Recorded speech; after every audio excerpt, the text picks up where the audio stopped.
Go ahead and tell me your name. Renaldo Wilson. Awesome. Why is stopping Cop City important to you?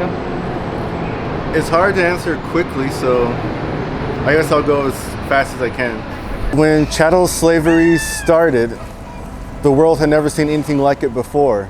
Other forms of slavery was more like indentured servitude. My people were dehumanized all over the world. So that's why anti-blackness is so prevalent. They had to dehumanize us to make it okay to have chattel slavery. Because it went on for so many generations, we had begun to live in that particular way that they needed us and the indigenous people of this land to continue their way of life.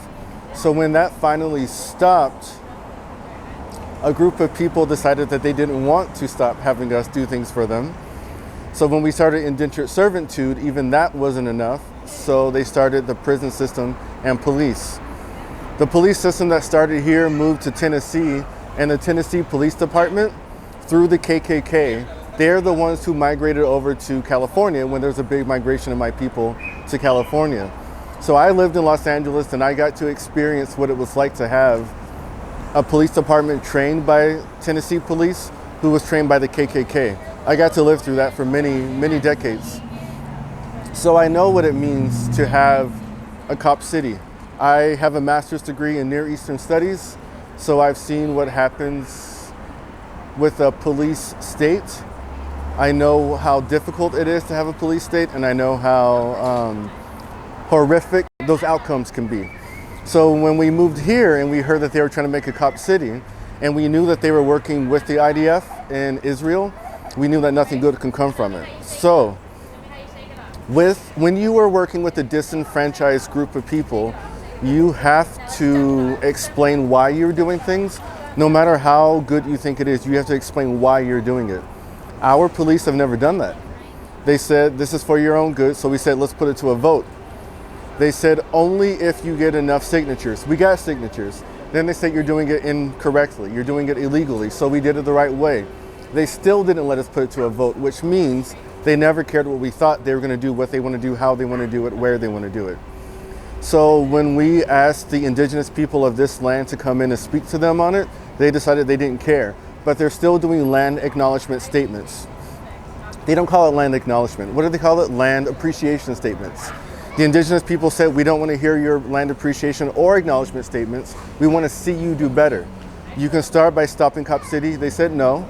And not only have they not stopped, but they put more money into it. So why do I want to stop it? Because I don't appreciate people pretending like they're doing things for us, when what they're really doing is setting up the structure to continue making life difficult for people who look like me. So you would say that you have first-hand experience in the same systems of police brutality that affected you in Alabama? Definitely. So is there anything else that you want to say today to really let people know why this is so important? Well, I think one of the difficult pieces is learning history from as many viewpoints as possible. I teach history at a university, and what I teach is from three perspectives. Someone who agrees with you, someone who disagrees with you, and someone with no vested interest. When we look at our policing system here in the United States, I ask that you look at all three. It's easy to find quote unquote research of people who agree with you. What's hard is to find people who disagree with you and have that cognitive dissonance and lean into it. So that's my ask. If you are pro Cop City, ask why. And my question for you is, who have you listened to who is against your viewpoints? Whether you're for, against, or you have no vested interest. So push yourself. Same goes for Palestine, same goes for elections, same goes for anything politically. I think that questioning your environment and your situation is something that everyone can learn to do, and that can make everyone's life a little bit better if they start to do it as well. So I really appreciate your time here today. Thank you for coming out here to support the movement. Thank you for being against Cop City, and thank you for your time. Perfect, thank you.